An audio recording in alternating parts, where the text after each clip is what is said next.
Okay, hey everyone. Coming back to cylindrical coordinates, we had seen about the unit vector a rho cap, a phi cap, and ac cap. Today, let's define what is this rho, phi, and z in relation to Cartesian coordinates. Now, basically, we have Cartesian coordinates. Why bother with cylindrical coordinates?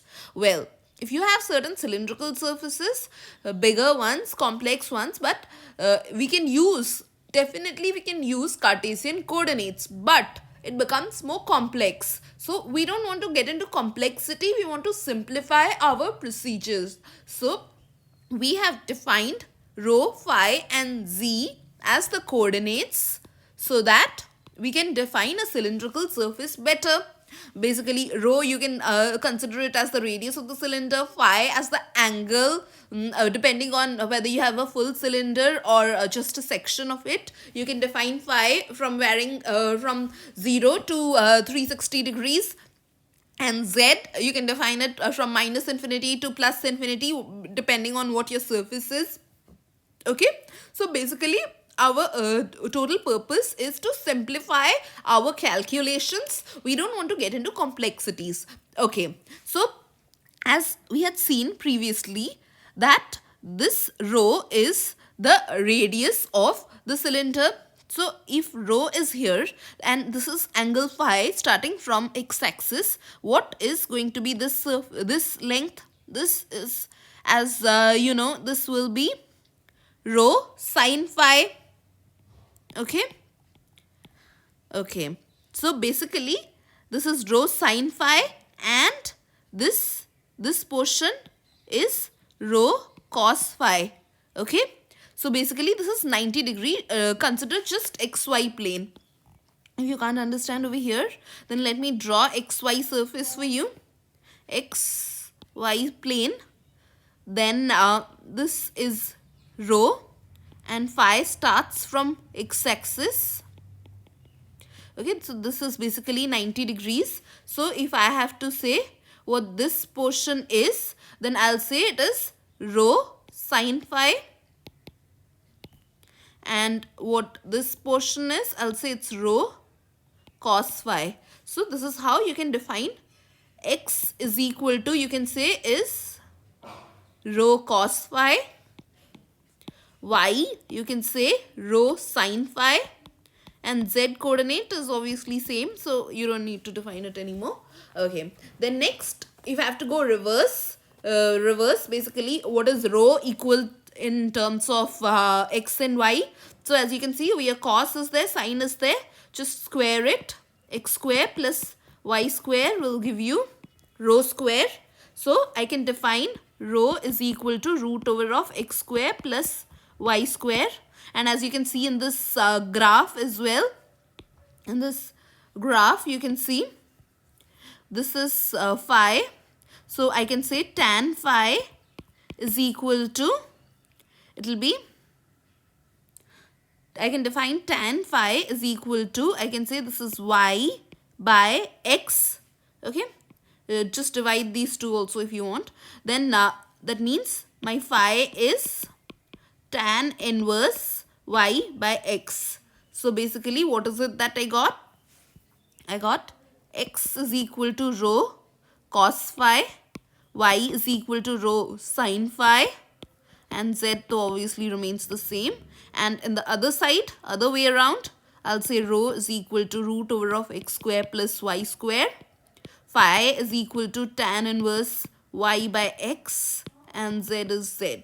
Okay, so this is how you convert one coordinate into another coordinate. Okay, now this is all about coordinates. But what about vector? Vector, as we had spoken earlier also in the previous video, that in vector it's full-fledged. We have to define it like this: ay cap. These are just the magnitudes, and this is the direction, unit vector in y direction, unit vector in x direction, like that. Okay, so suppose my vector, I have defined it as f is equal to this thing. Now I need to convert it in the other way. I have to convert it into rho phi and z. So how is it that I'm gonna convert it? Well, see, for that you must have remembered in your 11th grade you had studied about the vector, the component of vector in a particular direction. So basically I want this vector, correct, but I want this vector in, for say, a row cap direction. Then how is it that I'm gonna find out that component? How will I find out? So just remember this thing from your 11th grade. If not, then let me remind you again. Suppose you have two vectors, okay? Let me name them CD. There are too many A's. So let me say vector C, vector D. And suppose I have to take out the component of vector C, component of vector C on D direction. Then how is it I'm gonna take out? Suppose the angle between them is theta. Well, you have heard about dot product. It's basically like this.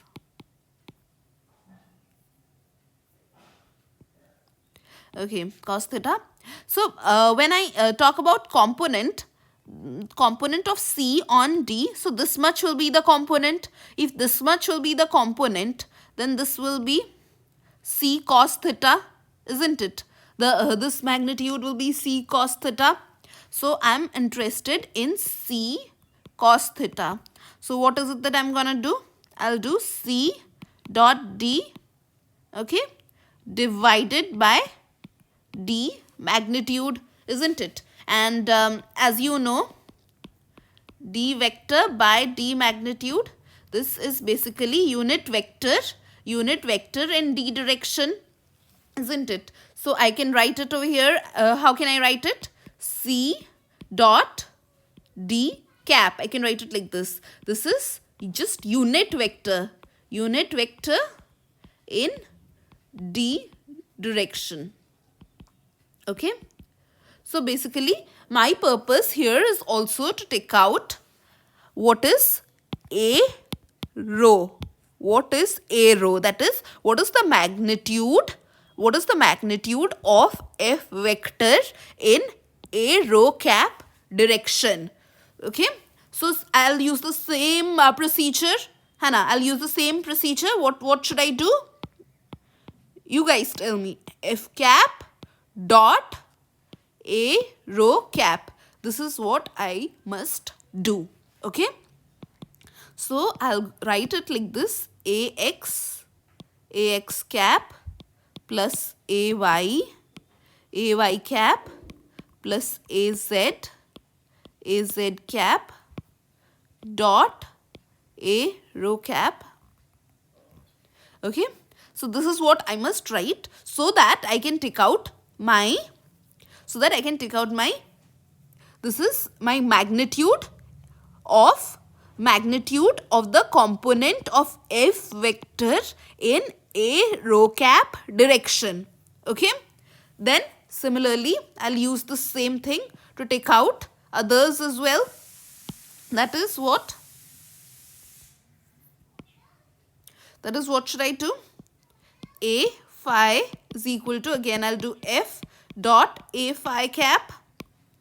A z also equals to f dot a z cap.